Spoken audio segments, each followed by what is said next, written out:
This episode of Hockeytown West Podcast is brought to you by Manscaped. Ladies and gentlemen, it is my pleasure to announce the smooth sack summer is officially upon us. When you're playing in the summer sun, make sure you're groomed from pubes to bum. Thanks to our friends at Manscaped, you can make this season your smoothest yet. The Performance Package 5.0 Ultra is the ultimate bundle to keep your boys downstairs cool while looking hot. Join the 10 million men worldwide who trust in Manscaped with our exclusive offer. Get 20% off plus free shipping when you go to manscaped.com and use code THPN.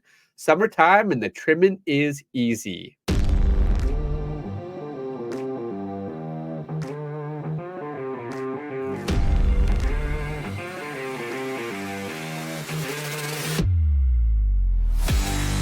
This is your place for all things Grand Rapids Griffins and all things Toledo Walleye.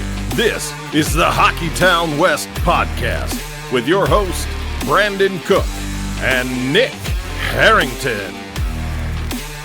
Welcome to the Hockeytown West Podcast, your source for everything Grand Rapids Griffins and Toledo Walleye hockey. I am one of your hosts, Brandon. And I am Nick. And we got a special episode for everybody today. We are going to be joined for the second time on the show by Mr. Amadeus Lombardi, Detroit Red Wings prospect, Grand Rapids Griffins forward, former Flint Firebird. Kind of cover it all when it comes to Michigan, when it comes to ammo here, don't we? Well, he's from Canada, so that doesn't... I know, but he's basically an adopted Michigander at this point. Let's be real. That's true. Because even his brother is now here in Michigan, too. So we're bringing the whole family through. Yep, you'll hear us talk about that in the interview. But before we jump into the interview, today, the Griffins dropped the entire season schedule for this upcoming season on us. And I'm so excited that it's finally out because it finally kind of allows us to plan things out for the season. It feels like they announced it a little earlier this year, too, which I feel like kind of helps. I thought so, too. But maybe, I don't know. The off season's going so fast. I know. Summer's just flying by. So, was it early? Was it late? I have no idea. So, but I was kind of disappointed because I saw Milwaukee drop their video today, and so I watched the video, and I'm like, oh, that's kind of a creative way to do it. They were asking kids what the logos were. I think we were the God Falcons, God Eagles, or something. Dude, I'm down. We should make that jersey. That should be the jersey. The what could have been jersey this year. Yeah. So. That one was good. I didn't watch anybody else's. I can't remember. Somebody killed it last year with the drive-through bit. Oh, and I think it was Hartford. Was it Hartford? I think it was Hartford. They killed it. We shared a lot through the group, but today it was that and Springfield. I think was the only other one that got sent in the group chat, but I wasn't able to get to watch that one. But Grand Rapids did do a video, and they did better than last year. Thank God. Last year's was kind of not great. Let's just be real. This year was pretty funny. There's some good jabs at some of our division opponents in there from our admin, which I didn't expect. Usually our admin stays pretty quiet when it comes to that stuff. So some good jabs there to Milwaukee and Chicago. If you haven't checked it out yet, go check it out on the Griffins Twitter page. But what do you think of this schedule overall? Schedule to me is I mean, we always hope to see every team home and away, which it's not going to be a possibility ever in the AHL, I think. I mean, we are. The weird thing is we're playing the Atlantic Division, so I was like, okay, we might run into Wyatt New Power, be it over at Bridgeport, and. Yep. So I was kind of excited to say, okay, maybe we'll play against him, but there wasn't anybody the teams that were matched up against Lehigh Valley, which we'd never played them before. So that's pretty exciting. And then the other one was Hartford. Yeah, you mentioned Hartford and Springfield. But I am excited to see both of them come back to the arena. I am very excited to see Lehigh Valley, underrated logo in the AHL. It's a really cool one. And I remember back when they were the Philadelphia Phantoms, and I know we played them then a couple of times, but being the Lehigh Valley Phantoms, we've never played them. And I'm excited to see that we kept the Colorado Eagles on our calendar. That's one I was happy to see. And we're not playing them for 4 straight games, which is even better. So I'll take that. And that was fun the first time. I don't think it would be fun 2 years in a row, but it is good to see them on the calendar. One, because it was kind of fun seeing them here in Grand Rapids, but also watching on TV. That barn was really cool in Colorado. The environment was pretty great. We've heard from a couple players that that's one of the tougher ones to play in, even because those fans are pretty rambunctious. So I like games like that where the environment's good, a good old hockey barn. It's an old ECHL barn, so it's smaller in AHL terms, but they pack it and they make it loud. So I'm excited to see them on there again.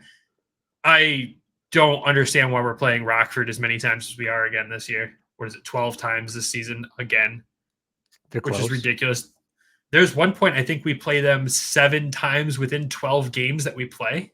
Oh, geez. Or something like that. Someone had shared that earlier, and I was like, dude, what? And it's near the end of the season, too, which we know what that ended up shaping out to be last year. It ended up being super important when it came to, playoff race. So we had 7 games against them within 12 games. I had to look up the post again just to make sure. 7 games within 12 games. So that's insane. And those are all at the end of the season. Yeah, I looked at the little graphic that was shared. I was kind of like irritated because I thought that was the drop, like that was the video. Like they were gonna skip the video, or the video was coming out like a couple of days later, kind of like what they did last year. Because I guess they like missed the message last year. So seeing the graphic, I was like, the last 2 weeks look like a pretty tough schedule with Dallas or with Texas and with Rockford, and there's somebody else thrown in there. I can give you the breakdown. Actually, we have Chicago at the beginning of April, Rockford, Cleveland. I love playing them in April in Cleveland. Psych. It's probably a Tuesday game. Watch. And then Texas at home, Rockford on the road, and then we finish the season off with the Iowa Wild on the road. Yeah, I don't like that. It's very different because last couple of years we ended the season at home, or at least like at home, and then the next day we finished the season off on the road. And now it's the next week we have, it's the April 16th and April 18th in Rockford, then April 19th in Iowa. I don't love that. The schedule travel wise is going to be kind of a gauntlet for this team, especially towards the end of the season. But they do have some out of division home games in the last couple months of the season, which I think will be super helpful. We play Lehigh Valley twice in February, Springfield in February, Colorado in February. That's all at home. Hartford's in March at home. The rest of the time we're playing division games there. Then, we get one Cleveland game in April out of the division too. So that's usually where we got to make up points if we need to. Hopefully that's not a scenario this year. Hopefully we're not talking like that. But I don't know. Overall, the schedule, I like the Atlantic teams, and I like we still got a Western team on there. Not seeing the Marlies or the Senators on the calendar is kind of weird to me. It's just kind of a usual staple of playing them. And yeah, we're playing Rockford 12 times again. I don't understand it. Milwaukee 8 times. But Rockford gets 12 against us. I hate it. I mean, know your opponent, I guess. It's gonna be a fun season against Rockford again. It's like, I guess, is how we can spin it. So I still don't understand 7 games in 12. I really don't. That is a bit crazy. I don't know if we came down to arena availability or scheduling, or just because how close they are to us. I didn't see a whole lot of games against Manitoba either, which that's kind of good for the travel aspect, but there's a couple of them in there. I was kind of like looking at the graphic, I was kind of thrown off. There was a lot we start a lot of games on the road at the beginning of the season, and then we end on the road a lot in the beginning or at the end of the we end on the road at the end of the season. So a little cause for concern there, but I don't think it's a cause for concern. I mean, granted, last season we started a lot on the road too, but last season's early season team was a cluster at first, but then the boys obviously figured it out and things came together. When we talk to Ammo here in a second, you hear a lot about that and what transpired there middle of the season for them. But I like personally starting on the road because it allows me to hopefully do what I want to do, which is get to all 3 teams in the organization's home openers this year. Because Detroit's is the night before Grand Rapids. Detroit's is on a Thursday, which sucks. Grand Rapids is on that Friday. Then I think Toledo's is in November. Yep. So it gives me the time to be able to spread that out and make that happen with work. So I'm kind of excited for that aspect of it. But I don't know, better schedule than last year, in my opinion, except for the Rockford thing. That's my only dig at the schedule, is playing them 12 times. Like, we couldn't have squeezed Toronto in there for 2 of those games and played them 10 times. Yeah. Come on. Or Belleville. Either one.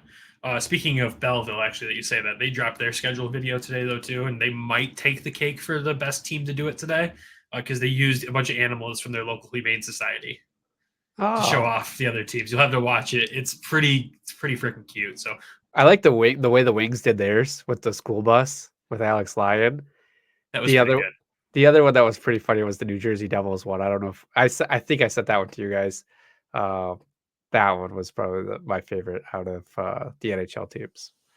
The Wings one was definitely catered to like the diehard fans because you saw so many comments from people who are like, I don't understand what's happening here.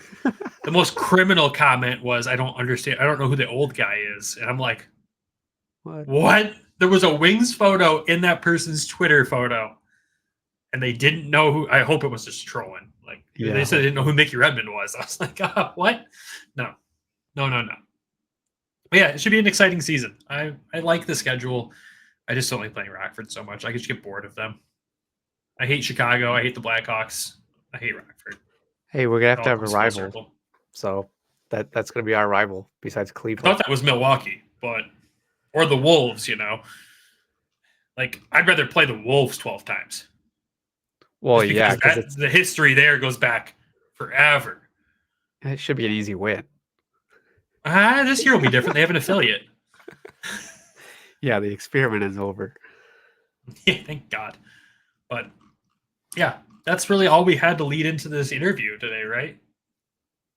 Make sure you and I were talking about vacation days that you had off for next year.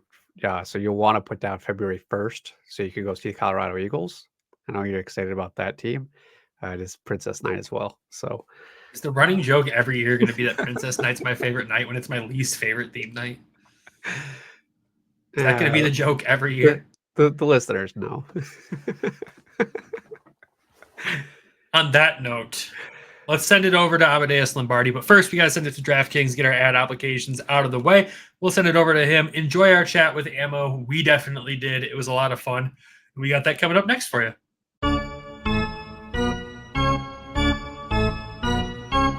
Bet the action on the ice with DraftKings Sportsbook. Right now, we're in the offseason for hockey, and Brandon and I are tuning in for the Euro Cup, where we have England versus Spain for the championship. England's got a plus 235. Download the app now and use code THPN. New customers can get $150 instantly in bonus bets for betting just $5 on hockey. That's code THPN, only on DraftKings Sportsbook, an official sports betting partner of the NHL. The crown is yours. Problem, call 1-800-GAMBLER or visit www.1800gambler.net. In New York, call 877-8-HOPE-NY or text HOPE-NY 467369. In Connecticut, help know for problem gambling, call 888-789-7777 or visit ccpg.org. Please play responsibly. On behalf of Will Casino and Resort in Kansas, 21 plus, age varies by jurisdiction, void in Ontario. Bonus bets expire 168 hours after issuance. cdkng.com/football for eligibility and deposit restrictions, terms, and responsible gaming resources. And welcome back, everyone. We are thrilled to be joined again for the second time on this show by Mr. Amadeus Lombardi in the middle of his offseason after his first season in pro hockey with the Grand Rapids Griffins. Ammo man, how has the offseason been going for you? It's been going really great. I mean, it was obviously sad to see us lose that way. But, it was a good learning experience this year and a good year to get my feet wet and stuff. And, so far, the offseason has been really great. I took some time off and then I started working out. Then a few weeks after working out, I recently started skating again.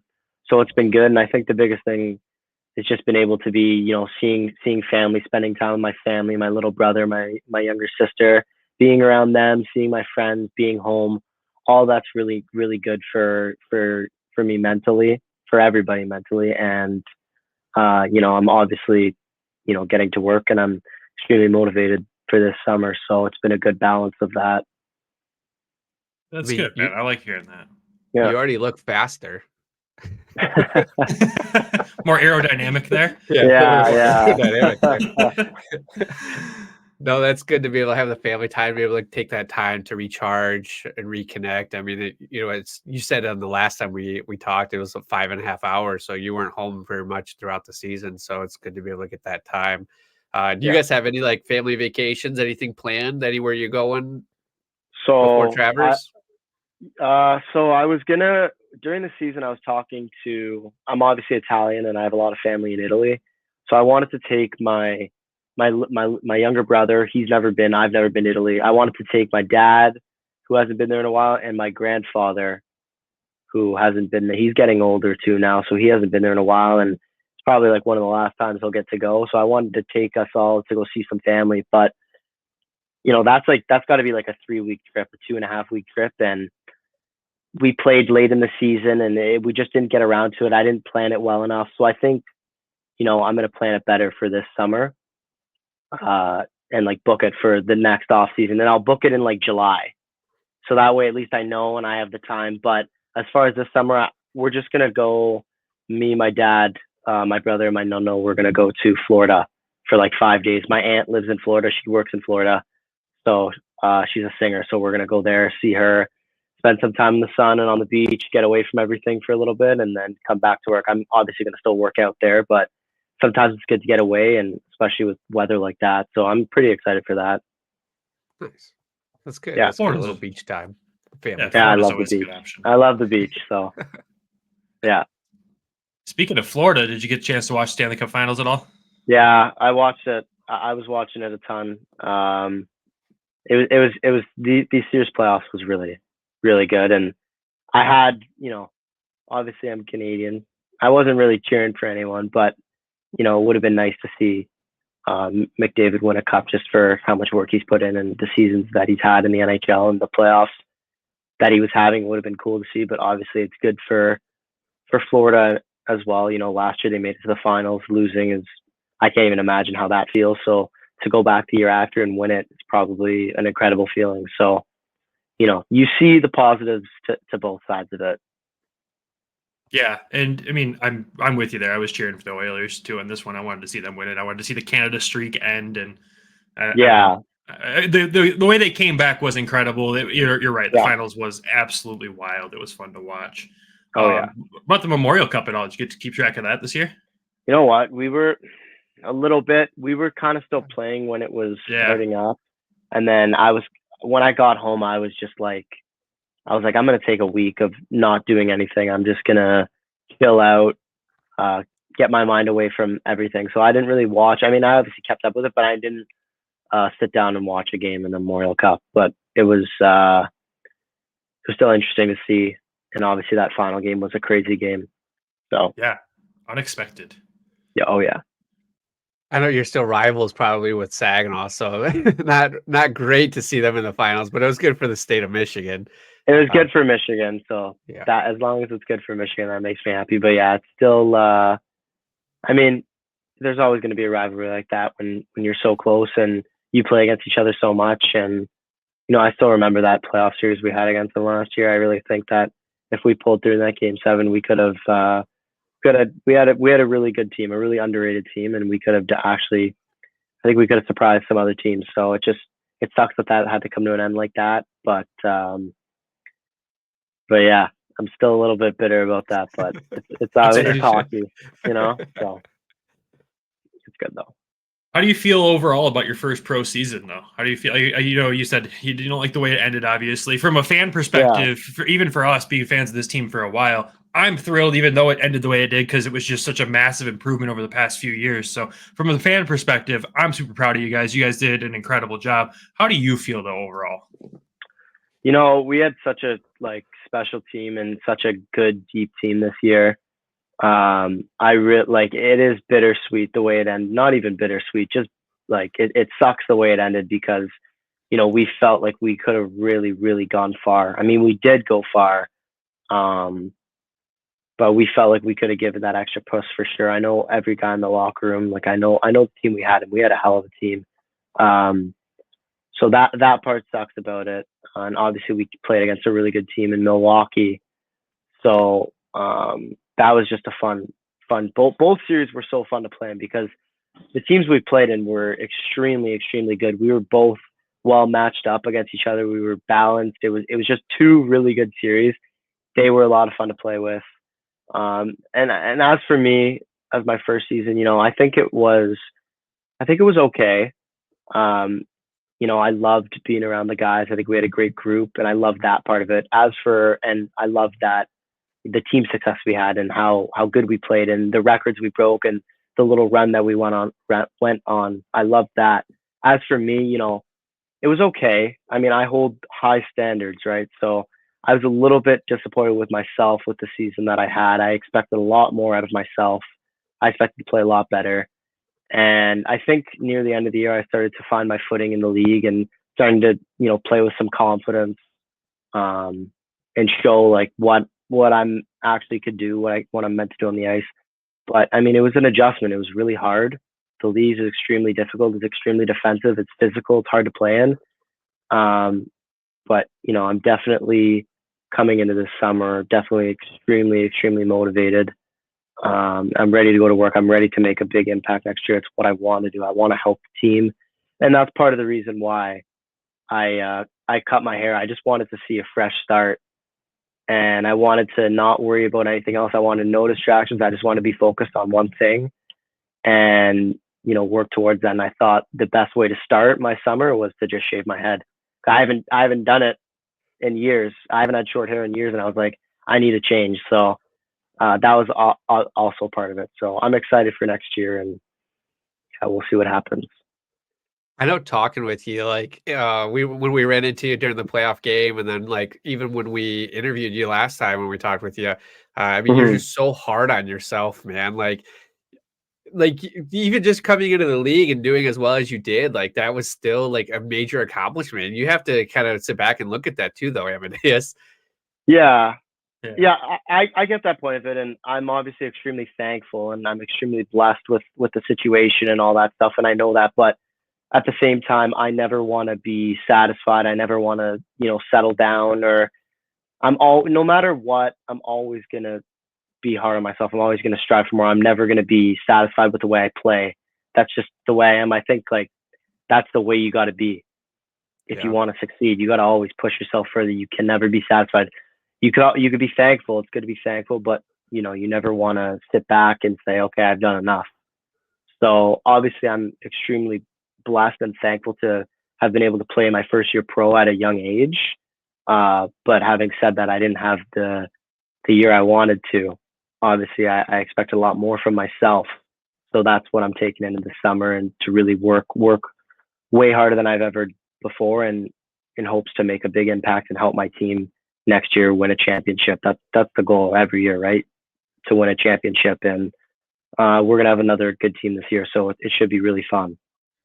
Yeah, it's shaping up to look like another powerhouse team with some of the additions already. And we know some guys still have yet to sign, but we assume that they will, hopefully. And it's looking like you guys are going to be a force to be reckoned with. Yeah, I think so for sure. I'm excited. What was your, so obviously the first season in Grand Rapids was what it was, but what was it like living in Grand Rapids for you for the first full year? What was that experience like? How did you enjoy it?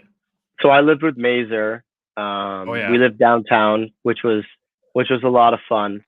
And Mazer's such a great guy. We got along really well. We joke around all the time too. So, but it was really nice. I really liked there was a ton of good food options. We lived downtown, so I would drive like 10, 15 minutes to go get groceries. That was part of like my weekly routine.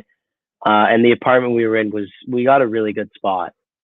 And we had a lot of space to cook and stuff like that. I got really into cooking and all that kind of stuff. And living with him, he played college, so he kind of knew, a little bit of, living on your own. So that was nice. And just, being there with him, he was a really great guy. And, I hope to see him next year. I hope to play together. I mean, we never know what's going to happen. Obviously he has a shot next year. But even like playing together, when we were playing together, I thought we played really well together. So I'm excited for him. And as far as, like I said, living in Grand Rapids, I loved it. It was a great spot, especially living downtown. It was really nice, very beautiful. And I'm excited for that as well next year. What was that like go-to dish that you cooked? Yeah, you cooked for you and Mazer. Yeah, I would do a few different dishes. It started with I would make usually like a couple times a week. I'd buy like a couple racks of lamb, and I'd do a rack of lamb. I'd marinate it before in some olive oil, balsamic vinegar, and garlic. Dry it off, salt it, throw it in a cast iron pan with a little bit of olive oil, sear it, and then put in like butter, thyme, rosemary, garlic, baste it, put it in the oven, and then I'd slice it up and I'd make like a chimichurri sauce. That was like the go-to. And then the other one was obviously we're big steak guys, so we'd have steak like a couple times a week as well. So we'd go get these like massive steaks and cook them. That was fun. But yeah, those are definitely my two go-to as far as meat and sides, or we'd do whatever. We'd always switch that up. On the road, were you guys cooking or were you guys going out? No, on the road we're in hotels, and me and Mazer, we weren't roommates on the road. So on the road I was with a bunch of different guys on the road, and then That's good. halfway, like quarter into the year, I was with Casper, and then me and Marco were roommates the rest of the year. So we'd sometimes go out with some of the younger guys or some of the older guys for dinner. Sometimes we'd order in if we didn't feel like doing anything. But yeah, definitely on the road, it's always nice going out for dinner with some of the guys, talking. You're away from everything. It's a nice time for sure. I enjoyed those moments this year. That's awesome. A lot of good veteran leaders on that team last year, for sure. Oh yeah, for sure. What was your favorite, what was the favorite city you guys went to when you're on the road as your first year pro? What's the one you liked the most? I would say as far as, building, city, weather, even like food, Texas was pretty fun. I have to say Texas was awesome. Their rink is they have a really cool rink. They have a cool atmosphere at their rink too. It's like a junior atmosphere. They have a ton of good food spots, and like the hotel that we were at, I don't know what it's called, something Domain, but they had like a little main street with all these stores, all these different food shops. So when we'd have that day off in between games, it was just so fun just walking around, and the weather was, it was 30 degrees, or I don't know what it would be Fahrenheit, but it was like 25 degrees Celsius in like January. And I'm like, this is the best. Like, I love that. So that was definitely one of my favorites. Obviously Toronto was cool because I had so much family come to the game, and that was really the only game that they could come to. And the other city I liked a lot, I would have to say, I think like Cleveland was pretty cool because they had the basketball game there before. They had a cool rink. They had some really cool restaurants. So I liked going to Cleveland as well. I'm sure Waddy took you guys to some good places from him being from there. Oh yeah, and that was cool too. Because obviously, as a coach, he has a family, right? So I can't imagine, how hard it is being, having to coach somewhere and then having your family in Cleveland. So it was always a good feeling when we'd go to Cleveland because we knew like he was able to see his family, be with them for a few days, right? It's always a good thing to see because, I'm over there. Sometimes I miss my family. I can't even imagine what it's like for him sometimes. So that was always cool. That's awesome. Speaking of Waddy, what was like the biggest thing for coaching this year that you think had a impact in your game? Like what was your biggest takeaway from the coaching staff this year? And what was it like working with this year's coaching staff? Because it's all brand new to Grand Rapids. Yeah. And I think that was, it was great because I did a lot of video. I did mainly video with Steph Julian, who was like the power play coach, but he was, he worked with a lot of forwards. I did a lot of video with him. I did video with Waddy and stuff as well, but obviously, the assistant coaches, it's more tailored to them. So I think I learned a lot just doing video all the time, watching my shifts, seeing my game, talking about it. And then I think, at the beginning of the year, I was a little bit shy. I was shy to like talk to the coaches and ask them what I could do better, how they think up, like stuff like that. I wasn't used to it, and I was a little bit nervous to talk to them and stuff and ask them, what they think. And then, as the year went on, I got a little bit more comfortable with it, and I learned how to kind of have that interaction and ask them, hey, like, what can I do better here? Like, what do you like about my game right now? What do you not like about my game? Because I always like, getting that type of feedback. So that was a big thing throughout the year. And I think the biggest things I learned this year was, it's so different from coming from junior, being smart with the puck in the right times at the right moment is so big in pro. That's one of the things I learned. I think another thing I learned is I think I got a little bit stronger throughout the year. At the beginning of the year, I was just getting knocked off the puck every time I got it. Near the end of the year, I felt myself, being able to initiate contact, hold the puck, being able to protect it, stick my arm out, stuff like that I wasn't able to do at the start of the year. Maybe it's confidence, maybe it's strength. It's probably a combination of both. But that was another big thing. And even face-offs at the beginning of the year, I was losing every face-off. And by the end of the year, I felt confident going into my draws that, okay, I'm not going to win every draw, but I know I'm going to, at least be capable, and I'm going to get in. I'm not going to lose this draw. If it's a big draw, I can't lose this draw, and I'd win it. So that was another big thing for me as well. You could definitely see, as the season went on, I agree exactly how you read your game there. It looked like you were getting bullied a little bit at first, and we're like, all right, guys, stop picking on him, Jesus. And then all of a sudden, towards the end of the season, we're like, oh, who threw that hit? Was that him? Oh my God. Yeah. There we go. And I think the skill that I watched improve the most for you this season, I think Nick might agree with me, was your takeaways. Dude, it's probably the most underrated part of your game when you look at everyone talks about your shot and your speed. No one's talking about these takeaways, and you're electric with them. I don't understand how you do it. Yeah, I think even in junior, my first year, it's kind of the same situation. Near the end of the year, I just started I did it. I've been pretty good with my stick throughout playing hockey, but my first year junior, near the end of the year, I started pickpocketing a lot of guys. And then my second year was a lot more. And this year I found at the beginning of the year, when I would try, I would either be a half a second late, or I wouldn't get his stick up, or I would get it up, but as I got to get the puck, someone else would come in and take it, or they would muscle me off. And then by the end of the year, I found myself, again, maybe it's probably a combination of confidence and strength, but I was able to strip pucks more, turn the play around. And I think that's like you guys said, a big part of my game is to be able to just quickly turn around change the possession and start going the other way. I think probably the best parts of my game are probably my playmaking and speed and stuff, but takeaways and stripping pucks is intertwined with that, because me being able to strip a guy with the puck allows me to use my speed and my playmaking, because everyone's going one way, if that makes sense. So I'm always working on it. And hopefully I can, continue to do that this year and even more so. Anything specific you're working on this summer? Well, obviously the two, everyone says them, they're cliche, but it's the truth. I'm always working on my strength. I'm working on a lot of movements right now. I want to be extremely mobile. I think one thing I struggled with this year was my mobility.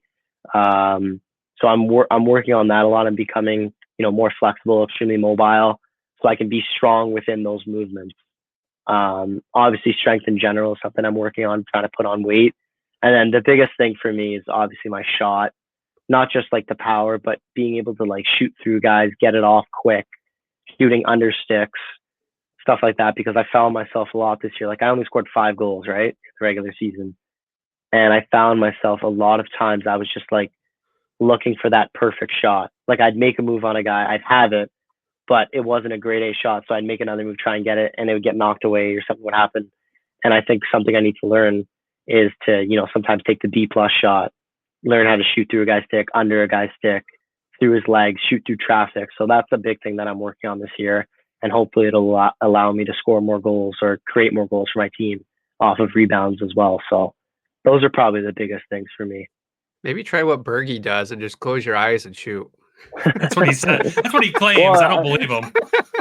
Well, he's so good at, like I said, everyone talks about his vision and skating and stuff, but he is so good at shooting through screens and sifting pucks through. A lot of his goals, him finding a shot lane, sifting it through, getting it on net. The goalie can't see it. They're not going to stop it.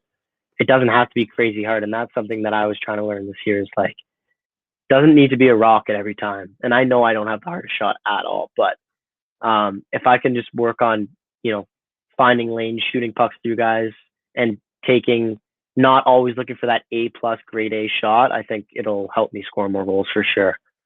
So, yeah. So he was lying. He doesn't just close his eyes. I don't know if he closes his eyes. Maybe sometimes. I don't know. So, talking about the travel and stuff that you guys did, we asked you your favorite barn or favorite city to go to. What was the toughest one you had to play in for the season? What was like the hardest place to go play? I would say, like I said, Texas was fun, but that was also a hard building to play in. Texas was they get loud. They play really well in their building. Like that was a hard building to play in. The other building I would say is like Milwaukee. Milwaukee's a tough building to play in. Their rink feels like really weird too. It feels like tiny for some reason. And the last one was when we played, I mean, maybe it's because it was so early in the season, but when we played in Colorado, I found I struggled in that building too. It's probably because it was early in the season too, but that building was loud too. And even with like the altitude, that was a hard building to play in for sure.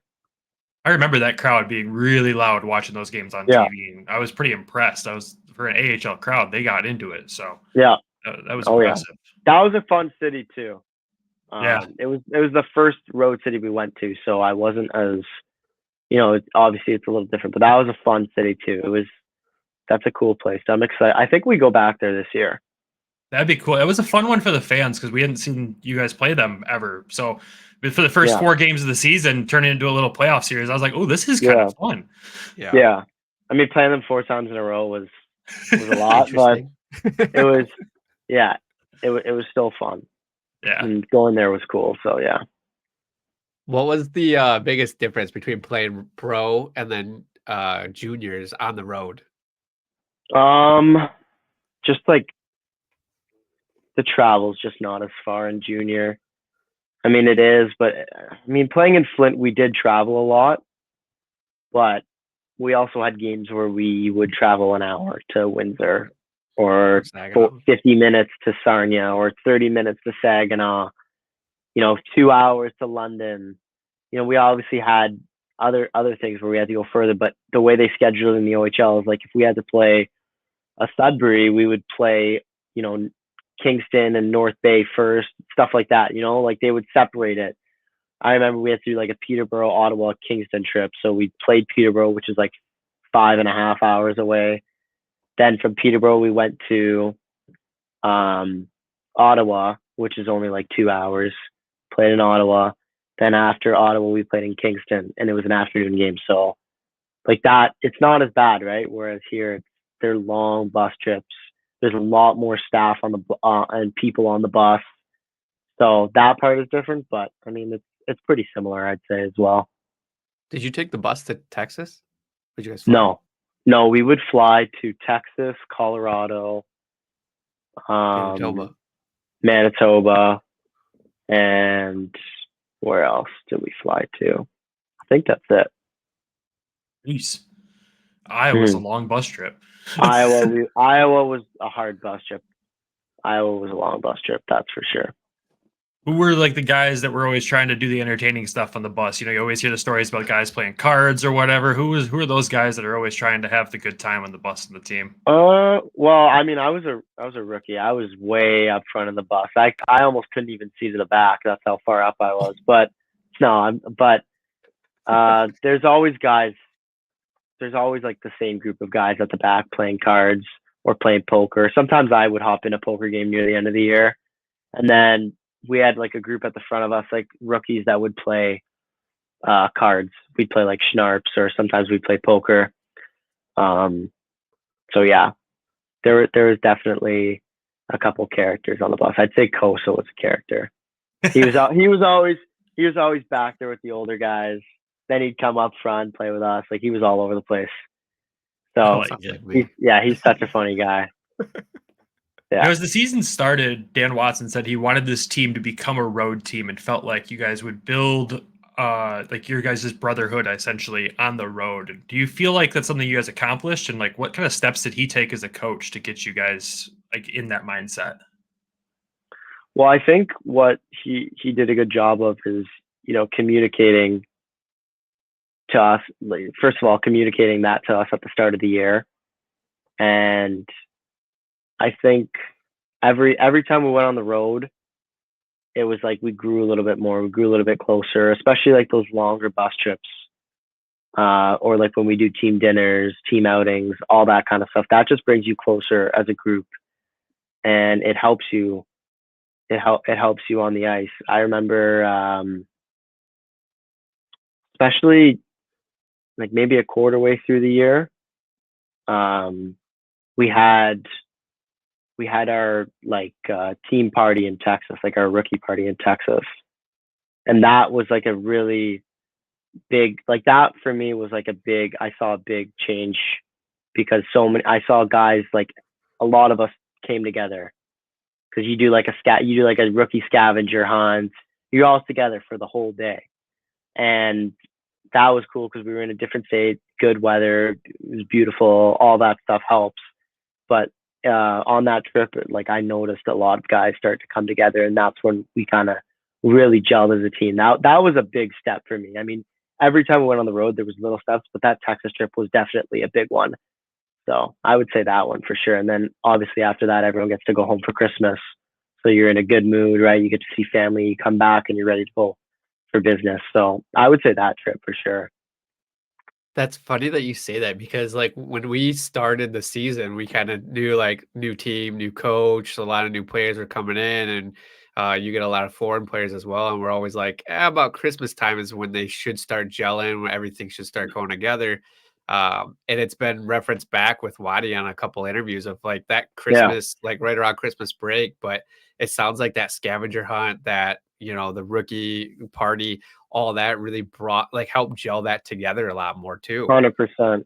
Yeah, 100%. That was a big, I noticed a big change, not necessarily a change, but like a big step forward in the way, we were like, it's always nice getting together as a group like that. You funny things happen, you share memories, you have laughs about it. They go on for weeks, and all of that just brings you closer together as a team. You gel more. Guys you start making closer friendships with other teammates. Just helps. So I think that was a big moment for us for sure. It helped too, because there was a lot of rookies this year, like probably more than what you'll probably see.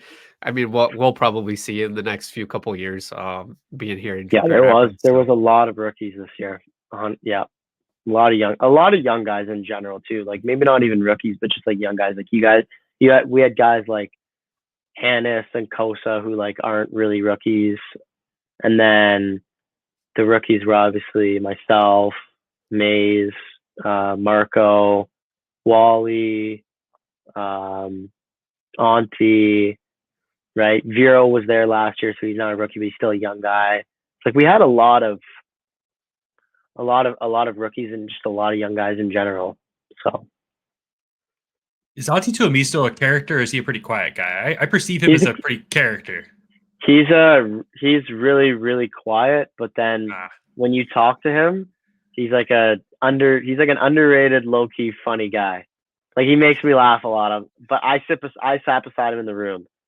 Oh, like there were some things he did that made me laugh. But he's on the floor, he's like a very quiet guy. But then when you talk to him, he's like a low-key funny guy. Like you don't always see it, but he's pretty funny. He's a bit of a goof. Kosa kills me. He's hilarious. And he's always like in a good mood, right? So you're like, it's just nice. So when a person's always in a good mood, they're always upbeat, they're always happy. Like he's just a good guy to be around. So he makes me laugh a lot. And then May's he's a jokester, he's a prankster. He likes to try and get in my head. So yeah, he's a funny guy. He messes with me, but it's all love. It's all good. It's like that, it's like that brother, you're going to try and piss off your younger brother or stuff like that. Yeah. So no, we had a good group of guys. We had a good group of young guys and a good group of veterans as well. So it was a very good combination for this year. Well, speaking of the veterans, like Yeah. after a tough game, like who were the guys that stood up in the room and kind of got you guys back on track? It's like, hey boys, it's it's a tough one. Move on to the next one. Who were those leaders that really stood out to you this year that really helped you younger guys kind of just push forward? I think all of them as a group kind of worked in unison. They all everyone took their charge and took their step. I would say guys that were, there were some guys who showed with their actions, and there were some guys who were vocal about it and then showed with their actions. Obviously, Josiah was our captain. He was extremely vocal, very, very good captain, always stuck up for teammates, put his body on the line, blocked shots, stuff like that. Right? So you have him, you have a guy like Shine who has been here for so long, also extremely vocal, works so hard. And again, puts his body on the line. You have guys, like Rafferty, who was, very smart at, saying the right thing at the right time, extremely vocal as well, has a ton of experience. And then same thing with like Zarnik. Zarnik, like the same thing as that, like has a ton of experience. Not like when he would step up and speak, it wasn't as often, let's say, as like Didier or like a Shine, but like when he would speak, like you would listen, and it was like meaningful, and he would always say the right thing too. And I'm pretty sure all those guys wore letters. So yeah. Right. So those were, makes sense. Those were the guys that were obviously most vocal, picked up, but every one of the veterans all took kind of their turns at, stepping up and letting us know when we need to be better, which is a good thing. They all kind of worked in unison. So it was cool. Glad you said that about Didier too, because like I think he was so underrated for like what he'd go out there and he would set like the tone by example, putting his body on the line and going out and sticking up for you guys. And he was such an underrated player this year for us. Yeah, I completely agree. Yeah, glad to have him back. That's for sure. Mm-hmm. Yeah. Oh yeah. So with the off season, is there any recipes that you are trying to master? Any new dishes you're trying out? Last episode, we got a good recipe out of you with your pork chops, I believe it was. I think it was lamb chops. It was the lamb chops. It was the lamb chops. Yeah. I don't really like pork, but I would say right now, so like I never used a barbecue when I was in Grand Rapids. I just cooked my meat on a cast iron pan because I was in an apartment. So now I'm home. We have a barbecue. So I started learning how to do the barbecue. So I cook everything on the barbecue now. And my mom and my nana are like really good cooks. My dad is really good on the barbecue. So I would say right now, I haven't really like done any crazy recipes. I make these like fondant potatoes, and they're pretty good. You get like Yukon Gold potatoes, you peel them, cut them into like scallop shapes, and put a little bit of olive oil, salt. You sear them in a pan just on each side. Like you sear them like really good, really crispy. Then you put in thyme, garlic, butter, and rosemary. You baste them. Then you pour in chicken stock, and you put the whole pan in the oven for like 30 minutes. And you take it out, and they're really good. They're like soft. They got a ton of flavor. And then as far as for meat, I haven't really like done anything crazy, but I did do a tomahawk steak. I got one of those, like when I came home, me and like a few buddies, we did like a barbecue. So I got this like big tomahawk steak and I cooked that, and that was pretty cool. It was by far the best steak I've ever had. So it took, that was cool. I like got the grill to like 700 degrees, and I like seared it for like a few minutes on each side, got it really crispy. Put some garlic butter on top, let it, set in, and then I just put it in the oven, let it cook on the inside a little bit, and medium rare. It was good. So I would say those two things for sure. I feel like we need to do a segment with you of like Chef Ammo and just like get all the recipes. I would love to. I would love to do like a cooking thing. I mean, Macy was talking about doing a cooking thing, but it's just so hard. I would have to do it. It'd have to be like when I'm in Grand Rapids, it'd have to be like some media people from Grand Rapids, like Macy or whatever, they like would come to my apartment and like film it like that. You know what I mean? I wouldn't be able to do it on my phone or anything, but Right. I would definitely I would be interested in that. I would do it for sure. They I need to love do cooking. that. I think the fans would love that. Yeah. Oh my gosh. I love cooking. It's like, I'd say cooking and music are like my two, aside from hockey, like my two biggest, you know, things that I love and do, aside from sports. Sorry, but yeah, I love to cook and I love to listen, play, everything to do with music. So those are the two biggest hobbies for sure. Speaking of music, last time we talked, you were talking about learning how to play the guitar. Yeah. How's that been going for you? You getting any further? I've been slacking so much. Like I haven't even played. I feel like I have no time. My little brother actually he's been teaching himself for like a little bit now, and he's actually gotten really good on guitar. Nice. So he's a good guitar player, but I'm terrible. I barely play. I picked it up. I tried, and I made some steps, but then it just, once the season started ramping up, I just couldn't play. I couldn't find the time anymore. And then I've been home and I haven't done it since I've been home. So I gotta get back on that. This is your little reminder while you're in the off season. Yeah. It's a good hobby. It's a good thing to do, and it's good for your mind. It's good for everything. It's good for your soul. It calms you down. So it's a good skill to have. I definitely need to get back into that for sure. Hey, I'm with you. I've been trying to learn Spanish, and I said as soon as the season's done, I'm going to start. Yeah. I haven't been back to it. So speaking of your brother, I Yeah. got drafted to the Firebirds. Yeah. What was that like for you? Like, just to have him kind of follow your path a little bit.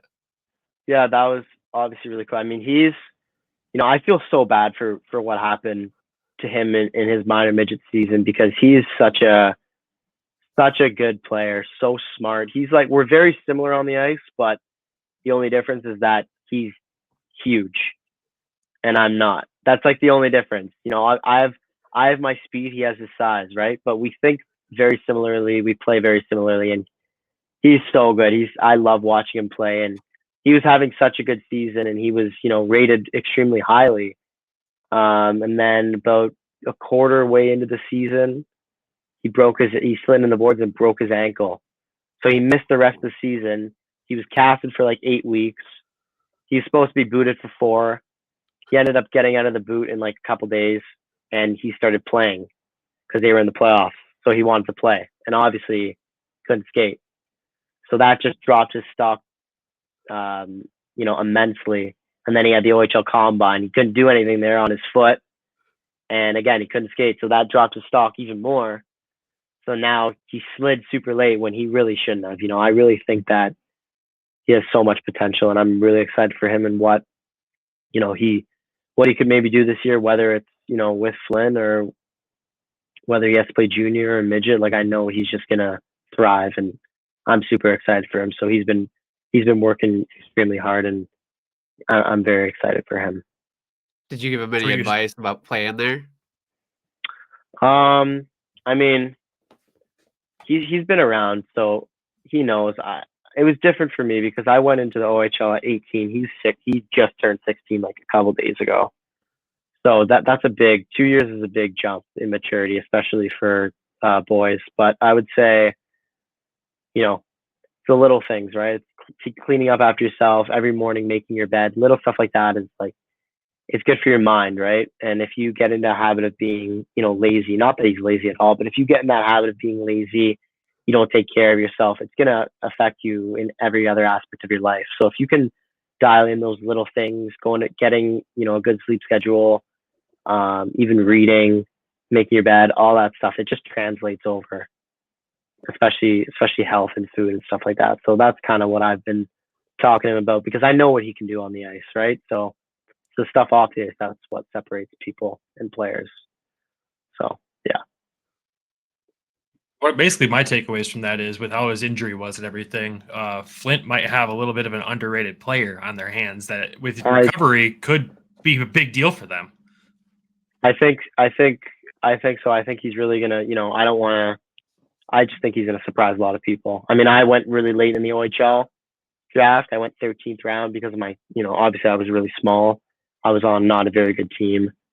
You know, we were kind of like, we were last place team, but it was, I was so small. No one even saw, right? So, and for him, it's like he was injured the whole year pretty much. And when he came back, he shouldn't have came back, right? Yeah. So I think people just pushed him to the side. And, that's the way, that's how a lot of sports in general work. That's the way hockey works. It's like, what have you done for me lately? Always like that, right? So I do really think that he's having a good summer. He's going to have a big summer. He's making strides, and I think he's going to surprise a lot of people for sure. So I'm very excited for him, and I'm very proud of him. Yeah, I'm excited for you too, man. That'd be nice to have him so close to you in Grand Rapids, and like you'd be able to go catch a couple of his games, hopefully, with the way the schedule works out. That'll be awesome. So honestly, if he does end up cracking that team, which I think he can, I think he will. He needs to keep working. It'll be good for the both. It'll be good for the both of us. I mean, I'll have a close family member there right beside me that I can always see. And for him, it's going to be his first time away from home at 16. I know he's going to get homesick too, right? Even if he makes the team, it's going to be hard. You're a rookie. You're not going to be playing a lot. So it'll be nice for both of us to have each other. And, I'd go over there. I'd see him. I'd spend time with him, obviously within reason, but it would still be nice to see him here and there for sure. Same billet family by chance? Yeah, that I was talking to my billets, and I love my billets so much, and I miss them. They're such great people, and when I went to a Flint game, I saw them, and they said that we went out for dinner before, and they said that if Yuli ends up getting drafted by Flint, well, I think he was already drafted at this point, and they were like, if Yuli, makes the team this year, we would love to billet him. So, that's awesome. That would be so cool. Makes it easy. And familiarity there with the two of you too, so that's good. 100%. Yeah. For next season, what is your goals? What are you trying to accomplish? I know we're gonna try to win the whole thing, but as a player. Well, I'd say as a team, obviously winning the whole thing. And just like Waddy alluded to last year, and like becoming closer together as a team, becoming a tight knit group, because all the best teams are tight knit. It's hard to beat teams like that are genuinely tight knit. They love each other. When you're playing with love, it's just a different feeling. So I think that'll be some of the things that we work on throughout the year. As for personal goals, I'm not gonna make up like stats in my head of what I want. I would just say that I want to be an extremely impactful player next year on both sides of the puck. Hopefully I can, learn to penalty kill, add that to my game. Even if it's just a little bit, just to learn that side of it and be effective on it. And, I just want to start, showing what I can do and how I can affect the game and impact the game. I want to, use my speed to gain zones. I want to be a threat, not only as a passer, but as a goal scorer. I think I got, a decent amount of assists this year, but not nearly as many goals as I want. So I want to shoot the puck more. I want to score more goals. I want to help my team more in that way. So being smart on both sides of the puck, being responsible on both sides of the puck, and being an impactful, dominant player every time I go on the ice. That's kind of what's in my head right now, but I'm not, coming up with like goals and assists that I need to get. I think when the team's playing well and you're playing well, all that other stuff comes with it. So taking care of the details is a big thing with Waddy, from what I heard from him. Yeah. So taking care of that stuff will lead to the other things, and just like what we saw with Marco as well throughout the season. 100%. Yeah, 100%. So that's good. For my last question for you, I think it's both our last questions. What was your favorite moment from this season? What's the favorite memory that you have from this first season? I have a few. I would say the first one that comes to mind was when we when we got that record, at home, and that was really cool. getting the win, the points record, right? Points in every game. Yep. That was cool. I always forget how that works. It's like it's like consistent games in a row where you get a point, right? Getting that record was awesome to be a part of. And then the other one was to being a part of, obviously Kosa having his record as well. That was cool to be a part of.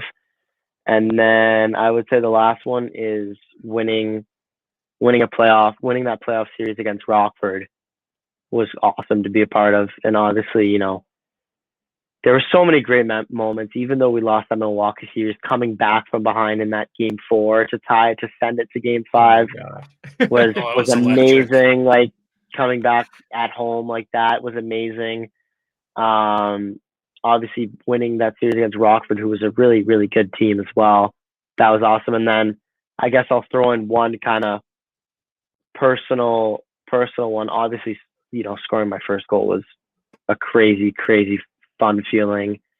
But I would say tying the game against Rockford in game 1 of the playoffs and then sending it to overtime and us winning in overtime was such a cool thing to be a part of, right? Because I hadn't scored for 30 games.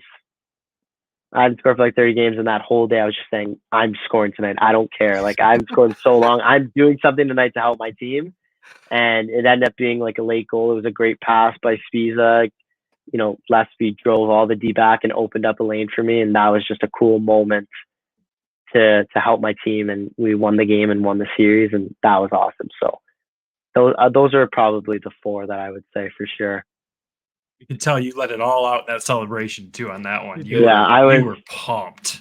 I was pumped because I didn't want to lose that game. I did not want to lose that, especially game 1 like that. I did not want to lose that game. It was obviously, a big goal for our team, and I hadn't scored in 30 games. So it was just, I was pumped up for that one for sure. That's awesome. I think we threw a GIF of that celebration up on the pod page after you did it because it was just so good. The camera angle was perfect on it the whole way. I'm like, that's awesome. It was like a junior celebration. Oh, I didn't care.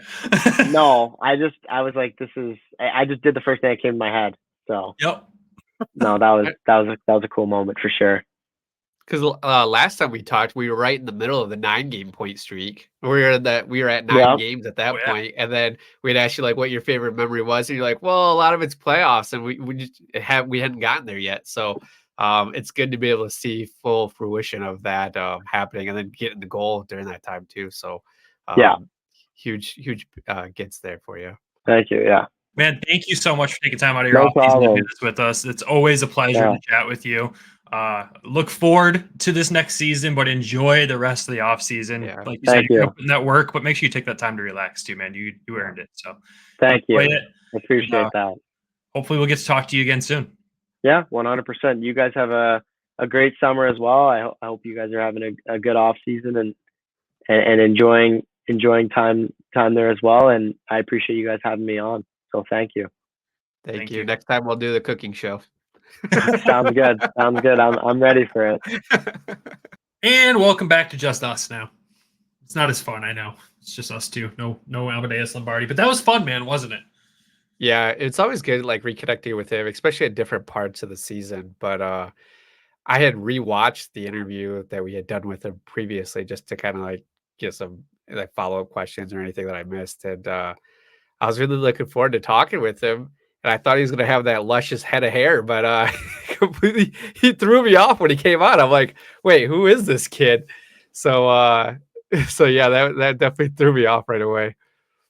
He's a little more aerodynamic going into this season, Yeah, he had good reasons too. Got me thinking maybe I should shave mine. No, God, no. You already had your beard trimmed too short once, and I couldn't look at you when we were recording, so let's not revisit that. It was so weird. It's not coming back either. I don't know. Well, you are getting older, buddy. Slow roll. Oh, enough digging at Nick for his beard. I did that enough during that time. But yeah, it was good to talk with him again. I love that he's so open to coming on here and chat with us, and it's always just so genuine when we get to talk to him. He's definitely more comfortable this round with us for sure. It was a good chat. Yeah. The first times he hadn't done many interviews in this league yet. So getting him on here the first time was special. And then the second time more relaxed in off-season mode, but still had some good stories from the season. And yeah, it's exciting stuff to get to chat with him again. I think I was more relaxed too, because I was like super starstruck the first time. Yeah, it was the first player we ever got to chat with. So we definitely probably weren't our best there. We've learned a lot since then. And it's definitely not the last player we'll chat with either. No, we've got some exciting stuff coming up. So our last episode before this one was a Toledo-focused one, but it was with obviously an ECHL legend and Mark Deasley. We have ammo in this one, and I can confidently tell you that the next 3 episodes of this show will feature an interview with a player or coach within this organization. At least the next 3. Still working on cooking up more for you guys. When we said we were going to try to cook up as many things as we could this offseason for you folks, we freaking meant it. We are delivering on that. So we've got some really fun content coming up for everybody. I like how you said cooking, because it was like cooking with ammo, which we're exactly. planning on that. I hope next. No, I don't think we'll be able to do that. I think he shut down us doing that pretty quickly. But the team definitely needs to run with that this season. Interesting that you also said was coach. I wonder who it's going to be. You know, I like to drop hints here and there. Leave little breadcrumbs as we go on. What everyone knows, we've talked to so many Toledo people. They probably think it's, Toledo focused, and who knows, maybe it's part of it. No, we're excited. We have so much coming up for everybody, and it's making this offseason fly by. So hopefully we're producing enough that you enjoy listening to get your hockey fix for this offseason. And if we're missing something, let us know. Always leave a comment on the video. Leave a comment on Twitter, Facebook, wherever. Let us know what else you want to hear. If there's other people you want to hear from outside the team, let us know. We'll try to do our best to see who we can get onto the show. But with that, man, I don't think I have anything else to add to this episode. No, I wish I would have asked him about his favorite cookie after the Girl Scout bit that they did with the team. So that's the only question that I wish I was able to sneak in to ammo. But well, we'll save that for like a post-game interview this season, maybe. Yeah, we'll have to do that. With that does wrap up this episode. Thank you again, Amadeus Lombardi, for coming on the show. Always a pleasure to chat with him. We hope you all enjoyed that. Like we said, stay tuned because there's plenty more interviews and fun stuff coming up. And of course, we got to thank our sponsors. Shout out to Everything Hockey. Make sure you head over to everythinghockey.com. Use code WEST, though, when you're ordering. Save $3 off your order. And of course, our other sponsors, DraftKings and Manscaped. Make sure you're using codes THPN whenever you're betting or purchasing with them. And, of course, shout out to the Hockey Podcast Network for continuing to help us grow and provide us with great sponsors like DraftKings and Manscaped. We appreciate you guys so much. With that, everybody have a fantastic weekend. Go Griffins, go Walleye, and we will talk to y'all on Wednesday next week. Love you. Bye.